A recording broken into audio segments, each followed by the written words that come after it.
Ministerio de Educación. La red de maestros ya se active para estructurar un plan de trabajo claro. O sea, da cuenta de que no se está buscando únicamente una organización que haga política, sino una organización que haga política educativa, que aterrice en acciones concretas.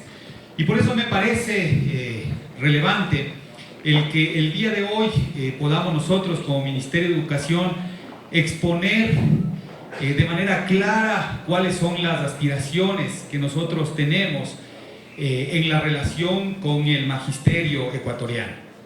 Yo creo que necesitamos aprender de la historia, necesitamos aprender, revisar la historia y darnos cuenta que un gremio que solo busque reivindicaciones puntuales para los docentes o que solo busque utilizar a los docentes para fines politiqueros y demás, es un gremio condenado a la muerte, a la desaparición. Y creo que la red de maestros nació con otro objetivo, nació con el objetivo común de llevar al sistema educativo ecuatoriano a ser uno de los mejores sistemas educativos, no solo de América Latina, sino uno de los mejores sistemas educativos del mundo. Y esto tiene lógica. Porque si nosotros pensamos, por ejemplo, que la transformación educativa se va a hacer por la gestión de un ministro, probablemente nos estemos equivocando. O sea, en promedio, o sea, los ministros del gobierno de la Revolución Ciudadana somos los ministros que más tiempo duramos en los cargos. Son 2, 3 o 4 años. El propio gobierno, el periodo gubernamental es de 4 años. En 4 años no se cambia la realidad educativa de un país. Necesitamos pensar en un proceso de mucho más largo plazo, Estamos hablando probablemente de 3 décadas de trabajo continuo, de trabajo permanente, de trabajo congruente, de caminar siempre en la misma dirección, de no desviarnos de ese camino. ¿Y quiénes son los llamados precisamente a sostener esos procesos de transformación? Son los maestros que están en el magisterio precisamente esa cantidad de tiempo, 25, 30 años en el magisterio. Si el magisterio ecuatoriano no asume la responsabilidad de dar continuidad a los procesos de transformación de la educación ecuatoriana, definitivamente este proceso quedará trunco. Es decir, creo que la red de maestros nace en un momento histórico clave en donde la agenda de transformación debe ser adoptada, asumida precisamente por el magisterio ecuatoriano, y por eso me satisface que ya inmediatamente, una vez constituido, estemos ya trabajando en esa agenda. Y una agenda de transformación debe tener objetivos claros. Eso es fundamental, ponernos de acuerdo en esos objetivos que perseguimos.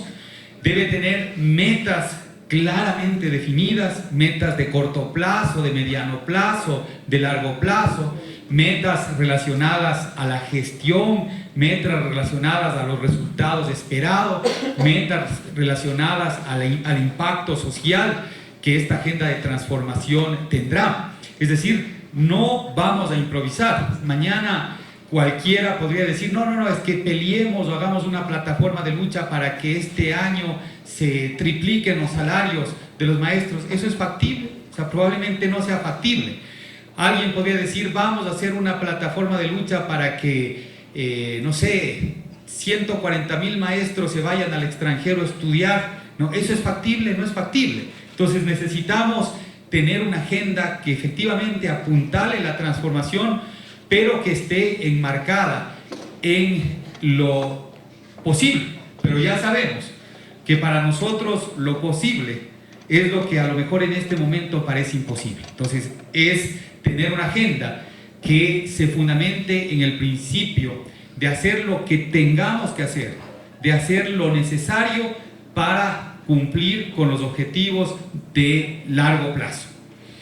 Y también en esa agenda, insisto, deberemos tener objetivos claros, debemos tener metas bien definidas, metas comunes bien definidas, y deberemos tener un sistema común de seguimiento y evaluación de cómo estamos alcanzando, e instancias en donde podamos discutir, debatir, de tal manera que se puedan incorporar los correctivos que sean necesarios a la política pública. En definitiva, yo creo que no es la primera vez que conversamos, entonces yo podría ya ir argumentando determinados objetivos que son comunes, que entre el magisterio y quienes somos parte del gobierno nacional, y probablemente objetivos sociales comunes, son los grandes objetivos nacionales en los que coincidimos.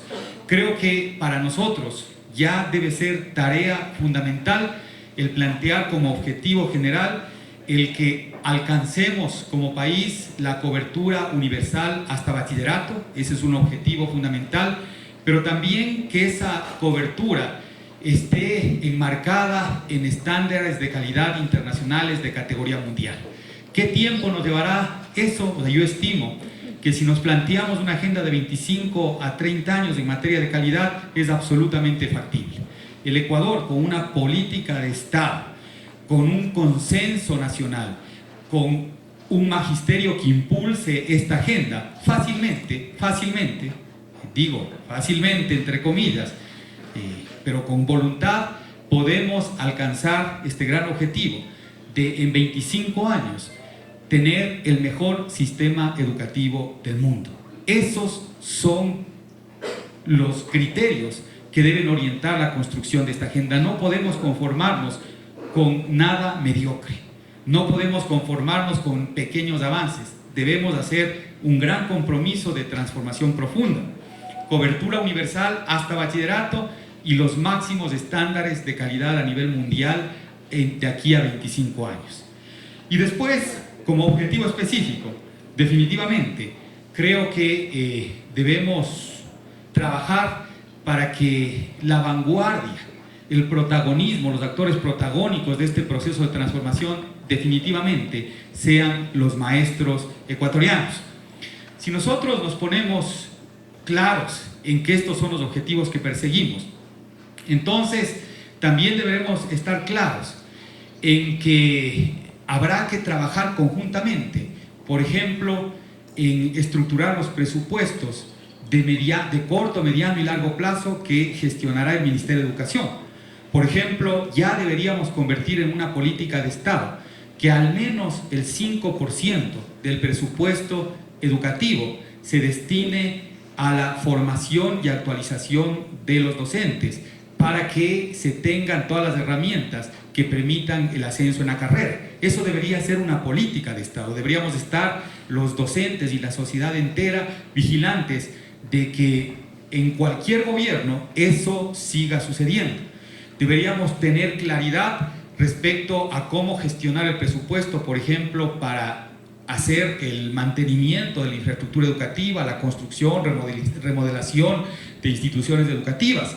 Debería haber ya un criterio claro de cuánto del presupuesto se debe destinar cada año para que eso suceda. Es decir, debemos velar para que el gasto en educación sea un gasto de calidad. Sobre esas cosas también deberíamos ponernos de acuerdo. Es decir, objetivos claros, metas transparentes, claras, adecuadas y con un compromiso nacional para que exista un gasto de calidad que permita hacer alcanzable esa meta que nos proponemos. Y en ese sentido, yo sí quisiera que en estas jornadas de trabajo que ustedes están teniendo, vayamos revisando determinados aportes que los maestros y el Estado deberían hacer, y aquí como esbozos generales. Si estamos planteándonos que el objetivo es llegar a la cobertura universal del bachillerato, ya tenemos cobertura universal de educación general básica, deberíamos hacer un trabajo conjunto para que eso suceda. También hay algo de lo que no hemos hablado mucho y que es fundamental en la formación del siglo XXI, la cobertura universal de las extraescolares, por ejemplo. Sobre esos temas tenemos que discutir y tenemos que encontrar mecanismos para que podamos hacer efectiva la meta que nos propongamos. Y por ejemplo, hay una responsabilidad clarísima de los maestros. El maestro debe ser un permanente promotor de la educación en la comunidad y asumir la responsabilidad de que cada niño o joven de su circuito asista al sistema educativo. Vemos en varios casos que de repente algún joven se nos desvía y termina consumiendo droga, termina siendo adicto a las drogas. Y cuando preguntamos qué pasó con ese joven, por qué ese joven terminó en adicción, probablemente ahí existe un problema en donde tenemos corresponsabilidad todos. O sea, ¿qué pasó con el maestro? Porque el auténtico maestro debe haber estado revisando, viendo qué pasa, por qué no asiste a clase. El Ministerio de Educación debió haber reaccionado frente a esa inasistencia. Si mañana nosotros en un circuito educativo vemos que no todos los estudiantes en edad de ingresar al sistema están en cada uno de los planteles educativos, o sea, no nos podemos quedar cruzados de brazos, tenemos que actuar. ¿Y quiénes deberían actuar? Las autoridades, sí, pero también los docentes que deben recuperar su rol de líderes comunitarios.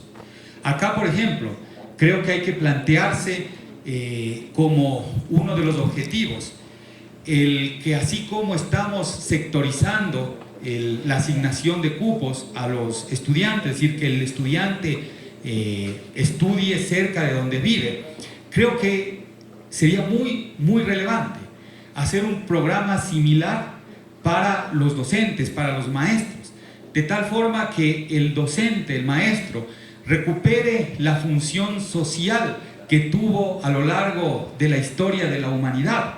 ¿Cuál es esa función social? No solo transmitir enseñanzas, sino convertirse en un auténtico consejero comunitario, en convertirse en el líder de la comunidad, hacer que la comunidad gire alrededor de la educación.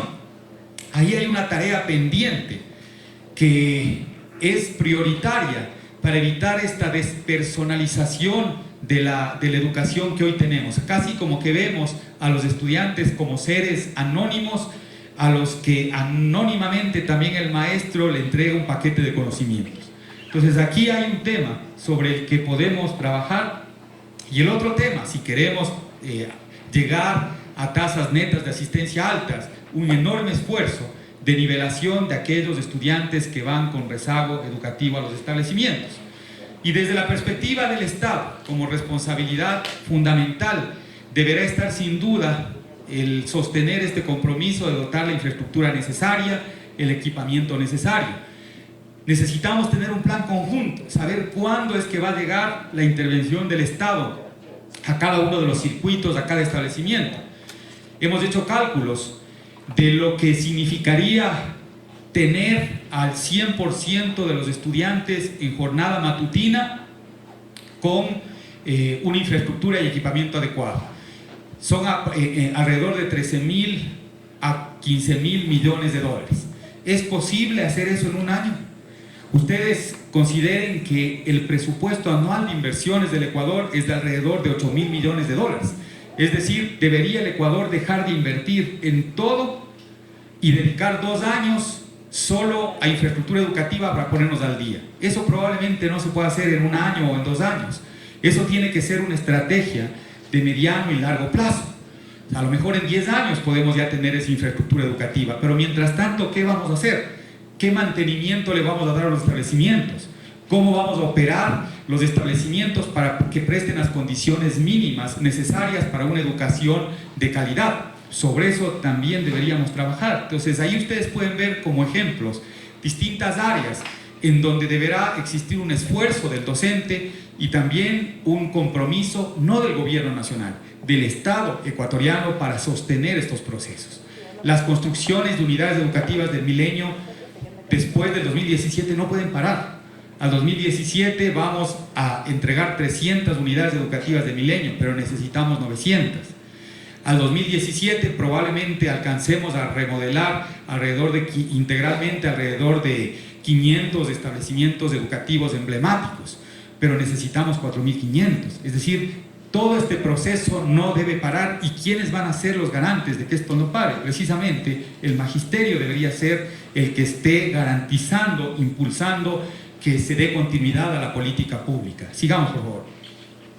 En materia de calidad, es indiscutible que debemos comprometernos con distintos resultados de aprendizaje. Hemos tenido un avance enorme en los últimos 7 años. La evaluación de la UNESCO nos dice que somos el país que más está avanzando en materia de calidad educativa en 7 años. En 2018 esperamos de hacer lo que estamos haciendo, de perseverar en lo que estamos haciendo. Esperamos tener ya una calidad educativa que esté al nivel de los países con mayores estándares en América Latina. Aquí hay un compromiso enorme que deben asumir los maestros. ¿De quién depende la calidad? De los maestros.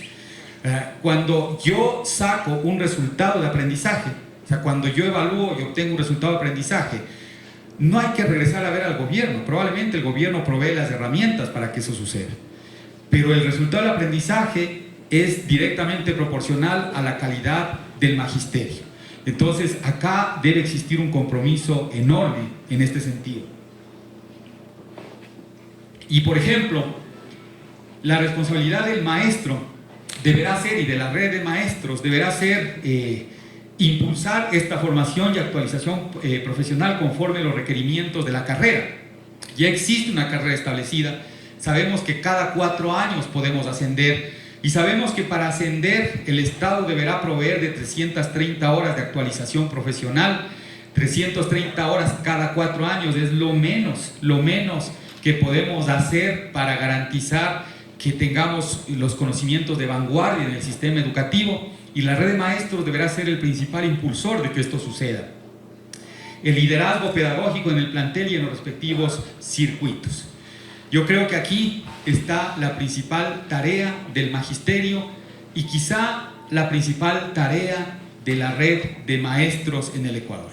Nosotros como Ministerio de Educación, estamos terminando de estructurar nuestro modelo desconcentrado. O sea, ya llegamos a nivel de distrito educativo con todas las complicaciones que tiene la implementación de un nuevo modelo, con todo lo que tendremos que mejorar en la institucionalización de procesos, con todo lo que tendremos que mejorar en la calidad del talento humano que tenemos en los distritos. Con todo eso, nosotros ya hemos avanzado a nivel de la dirección distrital. Las direcciones distritales están operando. Este año terminaremos de consolidar la administración de circuito, es decir, esta es la estructura administrativa que apoya el proceso de transformación. Pero para que realmente tengamos calidad necesitamos una estructura paralela que nos garantice el avance en el componente pedagógico. Esa estructura paralela debe tener como sustento básico, es decir, como cimiento a la calidad de los docentes, a docentes bien calificados. Debe continuar con la selección de autoridades en los planteles educativos de calidad, directores, rectores, vicerrectores. Debemos avanzar hacia eso, pero también debemos asumir desde el magisterio el liderazgo pedagógico en cada uno de los circuitos. Este año vamos a trabajar, y les invito a trabajar conjuntamente con la red, a constituir y a reglamentar ya la manera como se integran los consejos académicos. El consejo académico va a ser el responsable de la calidad educativa en el circuito. Es decir, después de nuestras evaluaciones ya tenemos un sistema potente de evaluación educativa.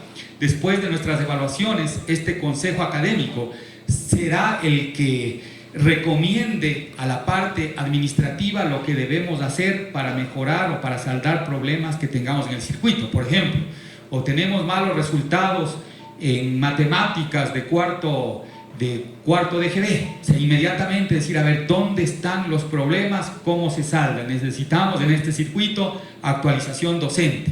Necesitamos en este circuito laboratorios porque tenemos problemas en tercero de bachillerato, en ciencias, etc. Es decir, será un consejo que permanentemente esté analizando la problemática educativa y fundamentalmente lo que tiene que ver con la calidad educativa, y esté articulándose con todo el aparato administrativo de tal forma que se atienda la necesidad, y además de atender la necesidad, resolvamos de una manera creativa, o sea, no solo con lo que ya se tiene estructurado como política, sino que se vaya creando nueva política pública que permita innovar en lo pedagógico en cada circuito.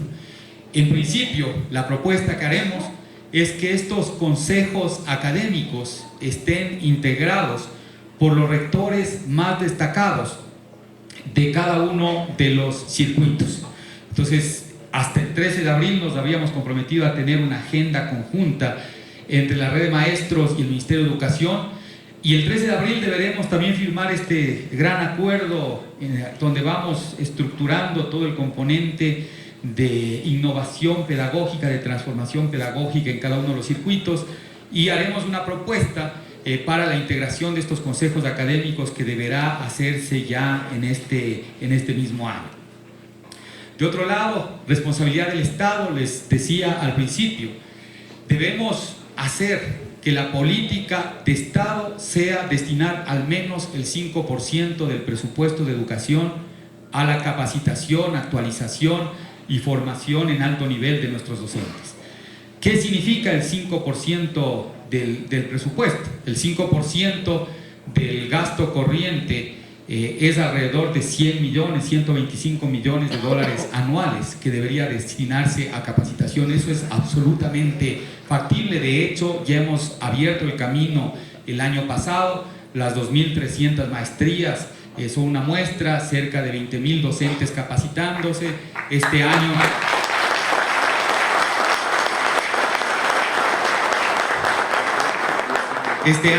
la intención es llegar a 10.000 maestrías y 40.000 docentes capacitando en estos programas de 330 horas. Lo otro que también debe ser responsabilidad y debemos ya institucionalizar es la recategorización de los docentes.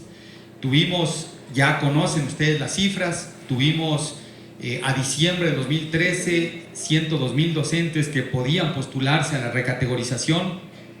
De esos 102.000 docentes, alrededor de 53.000 efectivamente se postularon a la recategorización. 26.000 docentes pasaron sus evaluaciones, es decir, el 50% pasó su evaluación. Y de ese 50% ya en este mes, 18.000 docentes, casi todos recategorizados y unos pocos que están ascendiendo, ya tendrán un incremento de su salario en el 10%.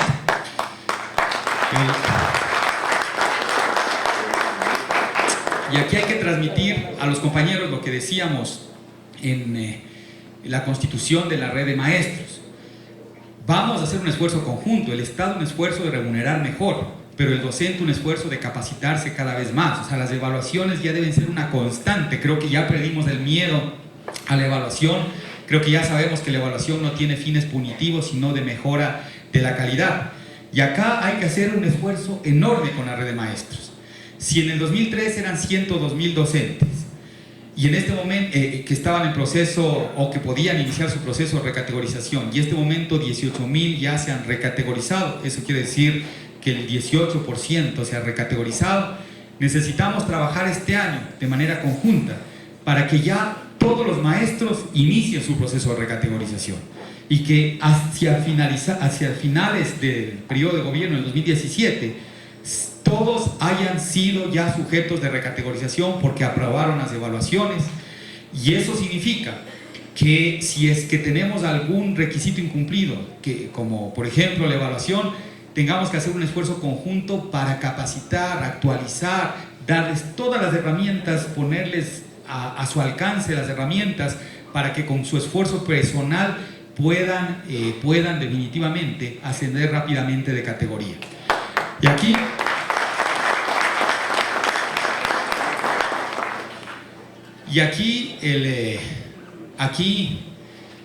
o sea, quisiera decirles que, claro, yo me pongo en los zapatos de los docentes. O sea, si es que estoy en los zapatos de los docentes y digo, yo ya ascendí de la categoría G a la categoría D, ¿no? Claro, yo tendría la ilusión de que de golpe me dupliquen el salario, pero eso financieramente es imposible.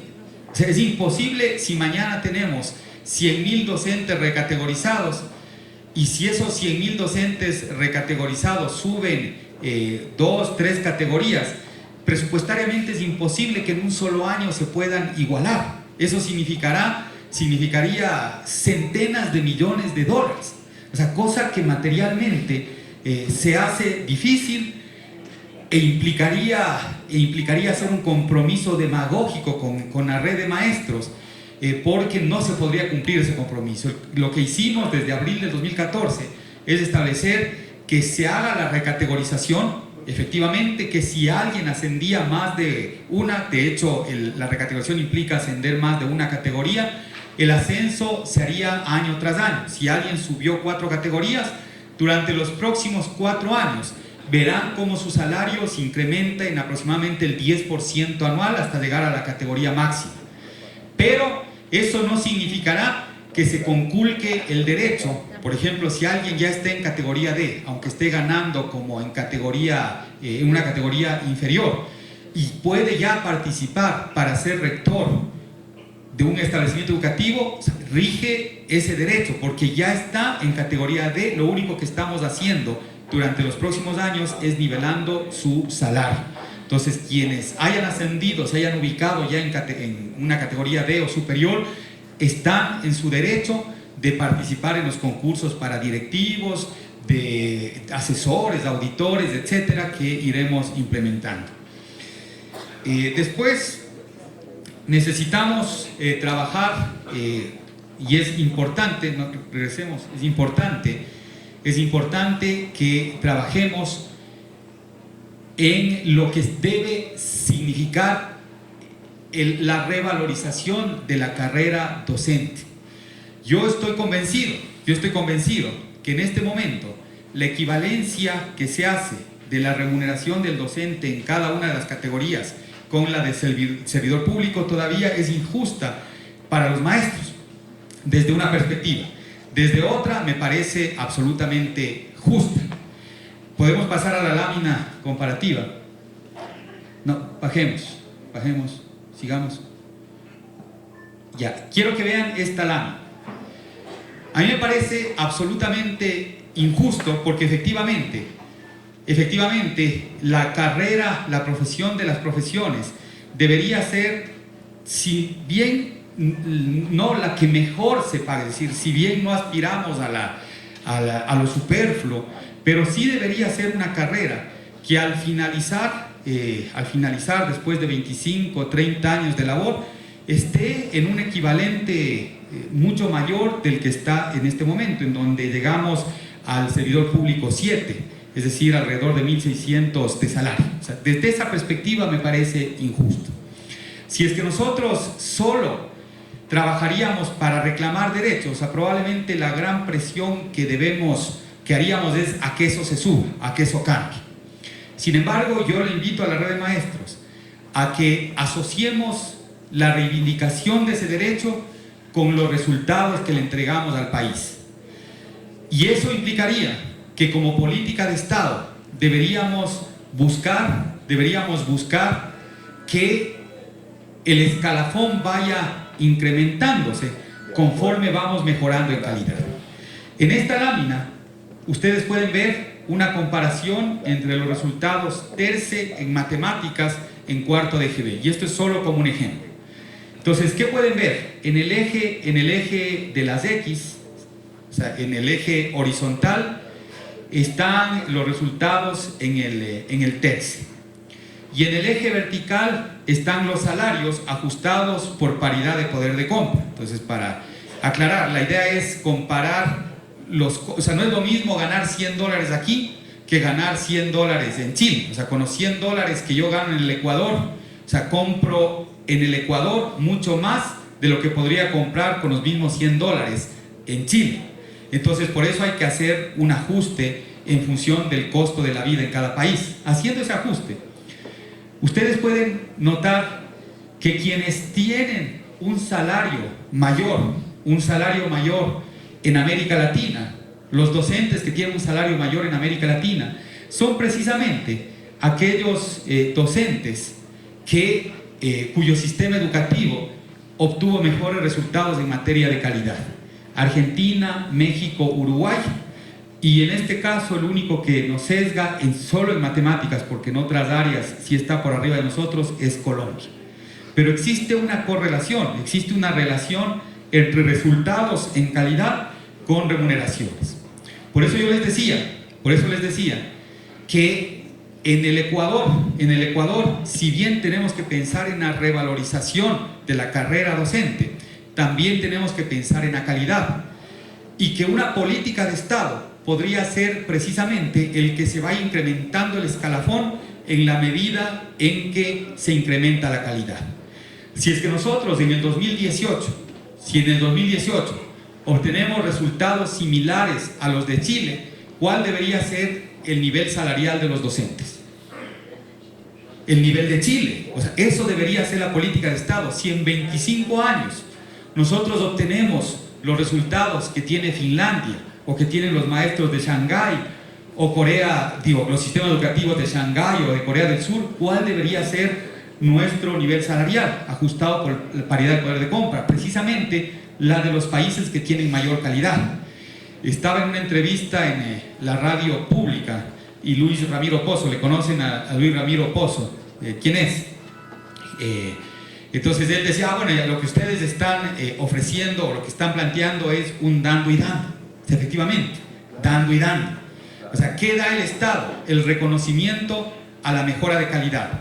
Pero además, ¿qué proporciona el Estado? Todas las herramientas necesarias para avanzar hacia esa calidad. Regresemos a la...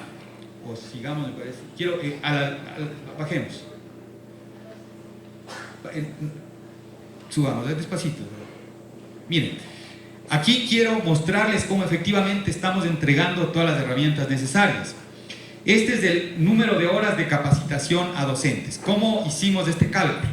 Este cálculo se hizo tomando el curso, o sea, por ejemplo, en el 2006 tenían un curso de 3 horas y participaban 100 docentes. El total de horas de capacitación a docentes era 100 por 3, serían 300 horas. Entonces sumamos todos los cursos y sacamos el número de horas de capacitación docente. Entonces ustedes ven que en el 2008 ya teníamos 1.300.000 horas de capacitación, en el 2009 1.558.000 horas de capacitación, en el 2010 llegamos ya a cerca de 8 millones de horas de capacitación. ¿Y por qué se produjo ese salto en el 2010? Porque hubo la actualización del currículum y demás y se dieron muchos cursos vinculados a esto. Pero vean lo que pasó ya en el 2014. En el 2014, con este programa de 330 horas de actualización profesional más las maestrías, ya tenemos 12.512.960 horas de capacitación. Y la proyección para el 2015 son 17.700.000 horas de capacitación. Entonces, esas son las herramientas que estamos entregando. El esfuerzo es, el Estado invierte en esto. O sea, ¿cuánto le costaría a un maestro? Porque a veces no nos damos cuenta de estas cosas. ¿Cuánto le costaría a un maestro hacer una maestría internacional como la que estamos ofreciendo? ¿Cuánto creen ustedes? ¿Cómo? Unos $12.000 aproximadamente. $12.000 aproximadamente. Eso significa que en la práctica, el Estado le está entregando al maestro $1.000 mensuales adicionales.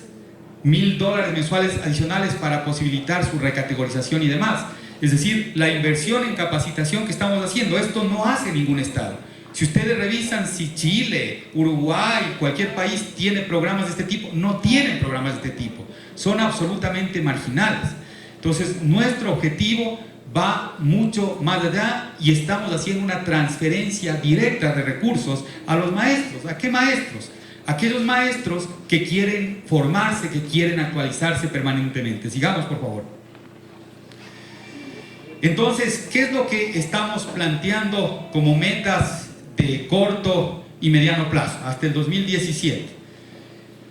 En el 2015 deberemos tener 54.000 maestros ya en programas de capacitación de 330 horas, en el 2016 94.000 maestros, y prácticamente en el 2017 haber llegado ya al universo de docentes con capacitaciones de 330 horas. Esto va a redundar en calidad educativa, sí, pero también les va a entregar ya la posibilidad de ascender, es decir, cumplir el requisito de ascenso. Sigamos. Y proyección de docentes con maestría.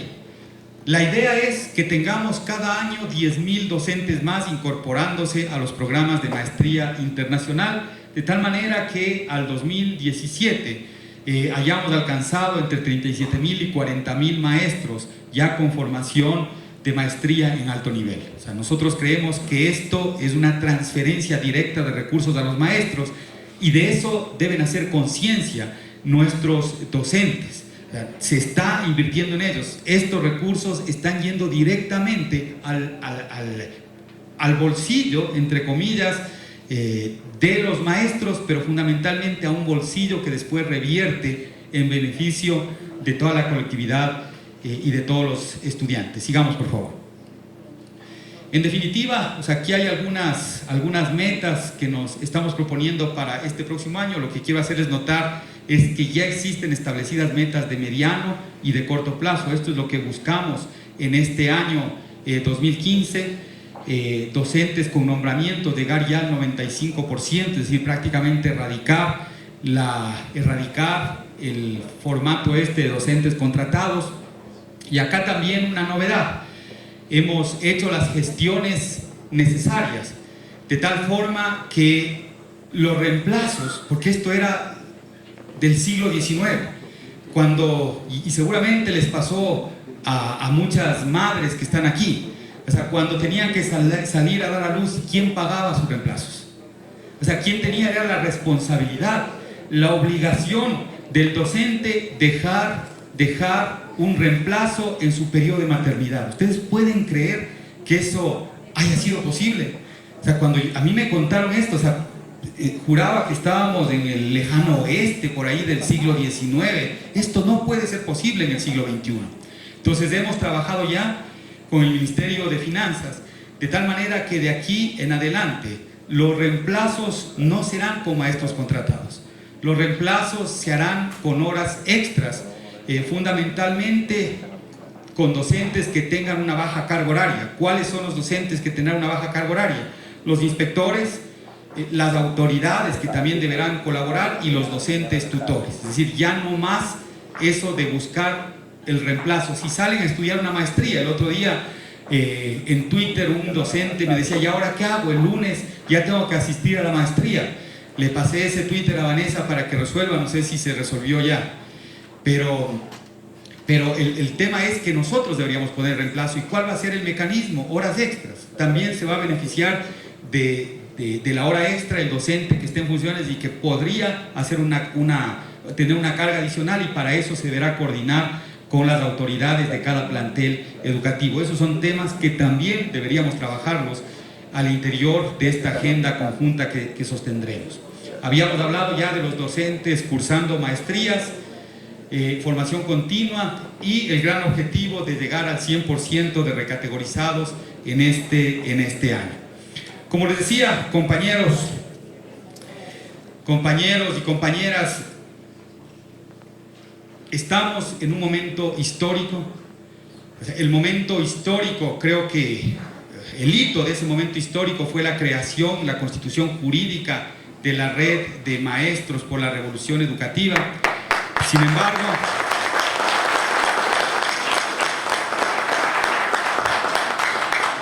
embargo, la historia no es estática, la historia es dinámica.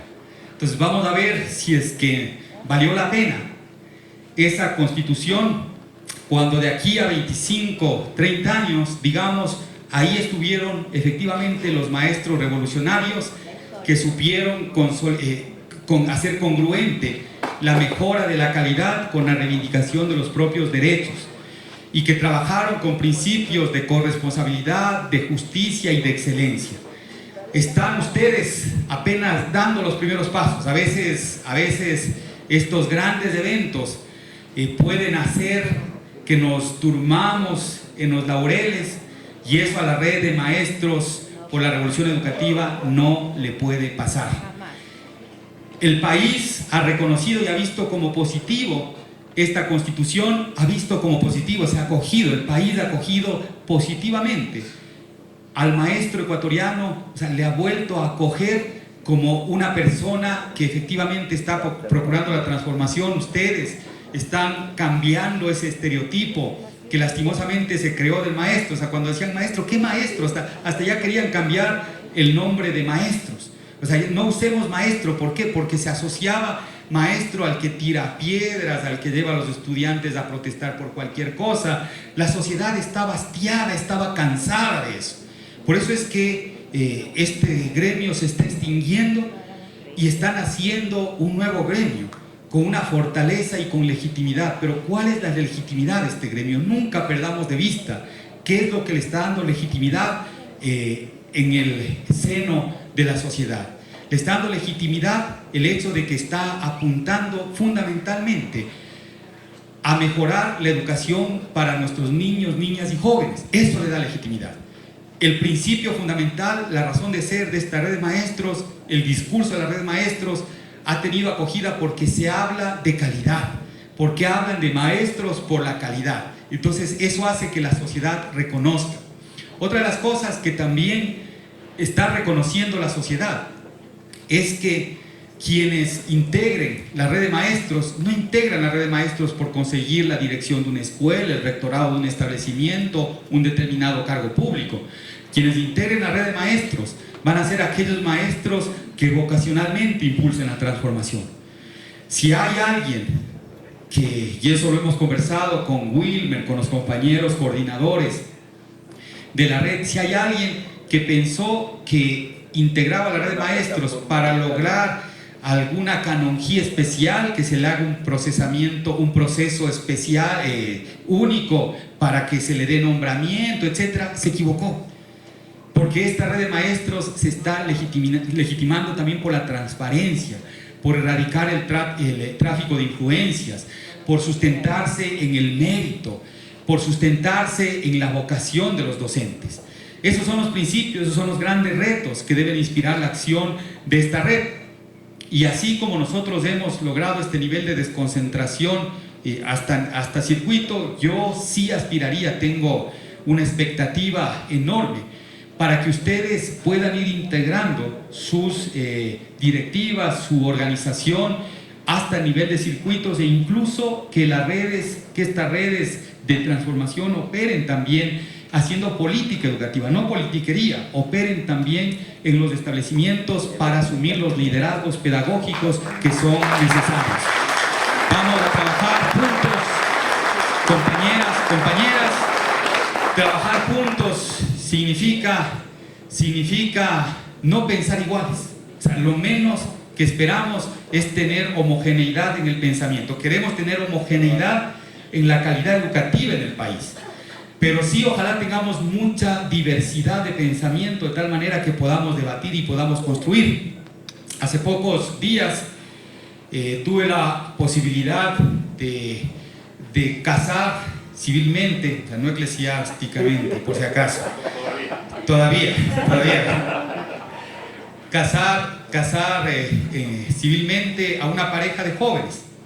Y entonces yo recordaba que cuando me casé, le entregaron a mi esposa el acta de matrimonio y le dijeron su título de propiedad.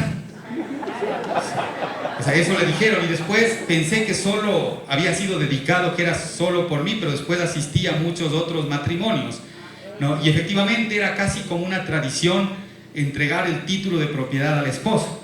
O sea, yo no les entregué el título de propiedad el 7 de febrero, no le entregué a la red de maestros el título de propiedad del ministerio, por si acaso, ¿no? O sea, le entregué un acta de constitución, así como a esa pareja le entregaba el acta de matrimonio, y cuando les entregué les pedí que reciban los dos.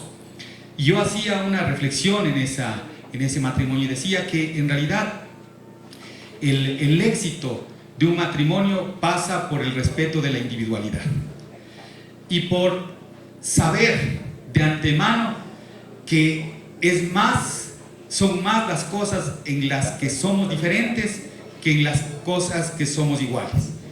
Pero para que tenga éxito el matrimonio, siempre debe haber un punto de intersección y que deberíamos enfatizar la relación matrimonial en esos puntos de intersección, y ahí nos encontramos, y ahí nos potenciamos, y ahí impulsamos, pero sabemos que existen individuos, que existe una individualidad y que hay que respetar esa individualidad.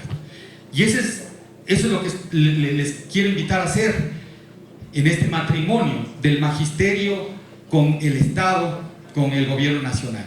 Sabemos que hay posiciones divergentes, que hay formas de ver la pedagogía distintas, que hay intereses probablemente diversos, pero sí existen puntos de confluencia, existen intersecciones, y sobre esas intersecciones debemos trabajar. Lo otro, habrá que tener el tiempo de discutir, dialogar, conversar, hasta llegar a puntos de encuentro. Sin embargo, creo que hay una agenda común. Sobre esa agenda común trabajemos, y que no vayamos a confundir nunca el rol que tiene el magisterio, el rol que tiene una organización gremial, con otros roles políticos. Y creo que nosotros como gobierno tenemos eso muy claro. O sea, aquí no pretendemos una red de maestros que sea una sucursal de Alianza País, de ningún modo. Queremos una red de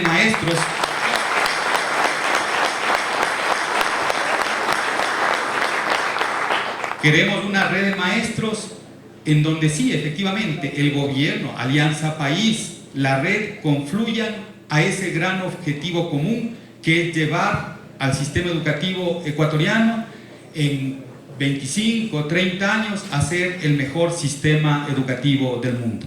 Muchas gracias y bienvenidos. Porque juntos transformamos la educación.